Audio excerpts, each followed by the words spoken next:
누가복음 12장 메시지 성경으로 읽겠습니다. 더러운 누룩을 주의하여라. 어느새 무리가 수천 명으로 엄청나게 늘어나 서로 발에 밟힐 지경이 되었다. 그러나 예수의 1차적인 관심은 제자들에게 있었다. 예수께서 제자들에게 말씀하셨다. 바리새인들의 누룩, 바리새인들의 거칠애에 더럽히지 않도록 주의하여라. 너희는 자신의 참 자아를 영원히 감춰둘 수 없다. 머자나 본 모습이 드러나게 되어 있다. 너희는 종교의 가면 뒤에 영원히 숨을 수 없다. 머자나 가면이 벗겨지고 진짜 얼굴이 드러날 것이다. 너희가 은밀한 데서 이렇게 속삭이고 사람들 앞에서는 그와 정반대로 전할 수 없다. 너희가 속삭이며 한 말을 온 동네에 대고 다시 말할 날이 올 것이다. 나의 사랑하는 친구인 너희에게 말한다. 종교 불량배의 허세를 부리며 위협한다고 해서 침묵하거나 진실함을 잃어서는 안 된다. 물론 그들이 너희를 죽일 수는 있겠지만 그 후에 너희를 어찌할 수 있겠느냐. 그들이 너희 존재의 중심인 너희 영혼에 할 수 있는 일이란 아무것도 없다. 너희는 너희 삶 전체, 몸과 영혼을 그 손에 붙잡고 계신 하나님만 두려워하면 된다. 애완용 카나리아 두세 마리의 값이 얼마더냐? 푼돈이 아니냐? 그러나 하나님은 한 마리라도 절대 그냥 지나치지 않으신다. 그분께서는 너희에게 더 정성을 쏟으신다. 세세한 것까지 일일이 돌보시며 심지어 너희의 머리카락까지 다 세신다. 그러니 괴롭히는 자들의 이런저런 말에 겁먹지 마라. 너희는 카나리아 수백만 마리보다 더 귀하다. 너희는 사람들 앞에서 내 편을 들어라. 그러면 인자도 하나님의 모든 천사들 앞에서 너희 편을 들 것이다. 그러나 너희가 나를 모른 척하면 내가 하나님의 천사들 앞에서 너희를 변호해 줄 것 같으냐? 너희가 오해나 무지로 인해 인자를 비방하면 그것은 그냥 넘어갈 수 있다. 그러나 성령을 겨냥해 고의로 하나님을 공격하면 그것은 그냥 넘어갈 수 없다. 사람들이 너희를 회당이나 즉결재판소의 재판관 앞으로 끌고 가더라도 너희는 자신을 변호할 일로 무엇을 어떻게 말해야 할지 걱정하지 마라.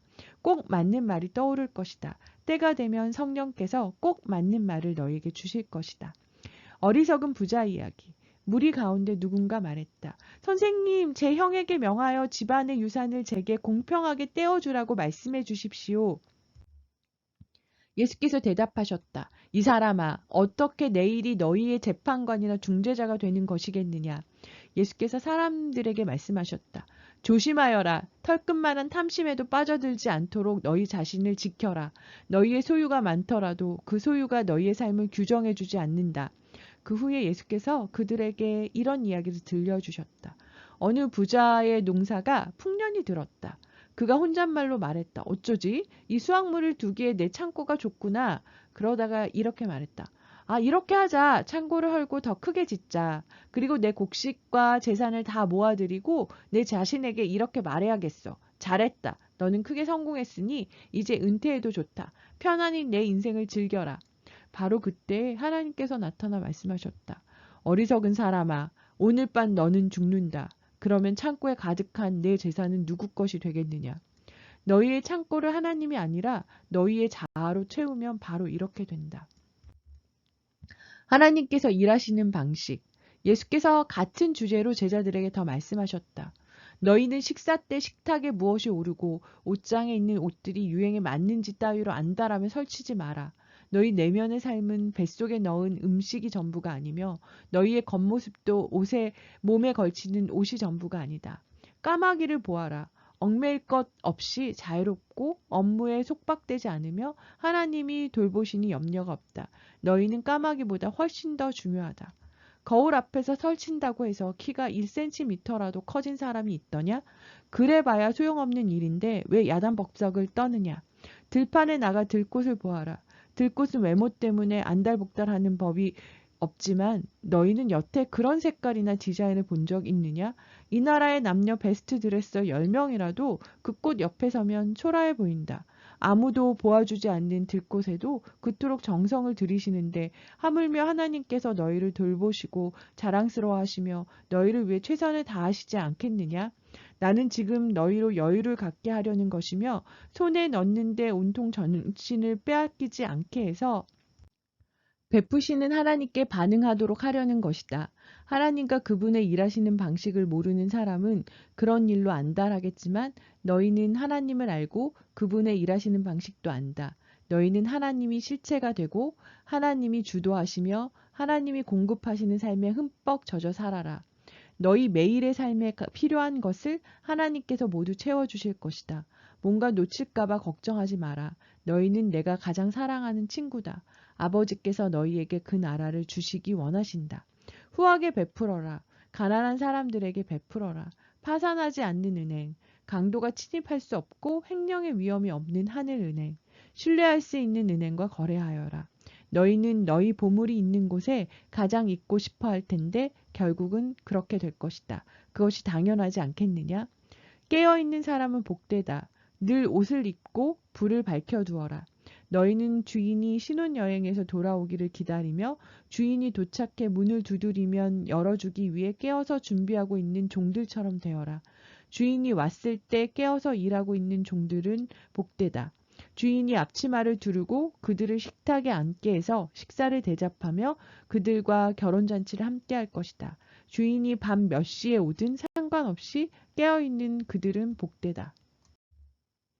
집주인이 어느 밤에 도둑이 드는지 알았더라면 문도 잠그지 않은 채 밤늦도록 집을 비우지 않았을 것이다. 그러니 너희는 흐트러지거나 긴장을 늦추지 마라. 너희가 예상하지 못한 때에 인자가 올 것이다. 베드로가 말했다. 주님, 이 이야기는 우리에게 하시는 것입니까? 아니면 모든 사람에게 하시는 것입니까? 주님께서 말씀하셨다. 너희에게 묻겠다. 주인이 자기 일꾼들을 맡겨서 그 일꾼들을 제때에 잘 먹이게 할 만큼 사리가 밝고 믿을 만한 관리인이 누구냐? 주인이 나타날 때 자기 본분을 다하고 있는 사람은 복된 사람이다. 그러나 관리인이 주인이 더디 온다 생각하고는 일꾼들을 학대하고 친구들을 불러 모아 파티를 벌여 술에 취한다면 생각지도 못한 때에 주인이 돌아와 그를 호되게 매질하고 부엌으로 돌려보내 감자 껍질을 벗기게 할 것이다. 주인이 무엇을 원하는지 알고도 무시하거나 건방지게 자기 마음대로 하는 종은 흠칫 두들겨 맞을 것이다. 그러나 알지 못해서 일을 제대로 못한 종은 회초리 몇 대로 그칠 것이다.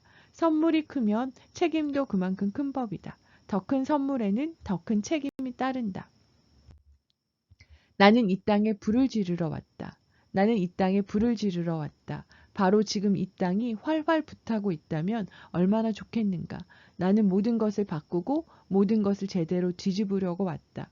이 일을 이루기를 내가 얼마나 기다렸던가. 너희는 내가 모든 것을 순탄하고 무난하게 만들려고 온 줄 아느냐? 아니다. 나는 분열과 대립을 일으키러 왔다. 이제부터 한 집에 5 식구가 있으면 3사람이 2사람과 맞서고 2사람이 3사람과 맞서고 아버지가 아들과 맞서고 아들이 아버지와 맞서고 어머니가 딸과 맞서고 시어머니가 며느리와 맞서고 며느리가 시어머니와 맞설 것이다. 예수께서 무리를 향해 말씀하셨다. 구름이 서쪽에서 오는 것을 보면 너희가 큰 비가 오겠다고 하는데 그 말이 맞다. 또 바람이 남쪽에서 불면 오늘은 덥겠다고 하는데 그 말도 맞다. 사기꾼들아, 너희가 날씨의 변화는 읽을 줄 알면서 지금 우리에게 임한 하나님의 계절의 변화는 왜 읽을 줄 모르느냐. 너희는 반드시 천재가 되어야만 이런 일을 알 수 있는 것은 아니다. 그저 사리 분별만 제대로 해도 된다. 가령 법정으로 끌려갈 때 너희는 너희를 고소한 자와 도중에 타협하기로 결심할 것이다. 사건이 재판관에까지 가면 감옥에 갇히고 한 푼도 남김없이 벌금을 다 내야 하는 것을 너희가 알기 때문이다. 내가 너희에게 요구하는 것은 바로 그런 결심이다. 감사합니다.